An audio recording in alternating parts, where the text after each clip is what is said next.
Raffi Ahmad unggah foto lawas kebersamaan dengan mendiang Juppe dan Olga Syahputra. Disambut ungkapan rindu rekan artis, Raffi Ahmad meniti karir sejak usia muda.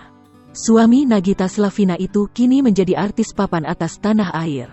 Lingkup pergaulannya dengan rekan-rekan artis juga luas. Melalui laman Instagramnya, Raffi mengunggah potret lawas bersama para sahabatnya saat masih di Facebookers, Selasa tanggal 7 September tahun 2021. Dalam potret itu ada mendiang Julia Perez dan juga Olga Syahputra.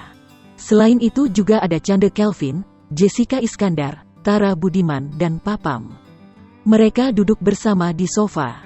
Kenangan masa itu, tulis Raffi Ahmad mengungkapkan kerinduannya.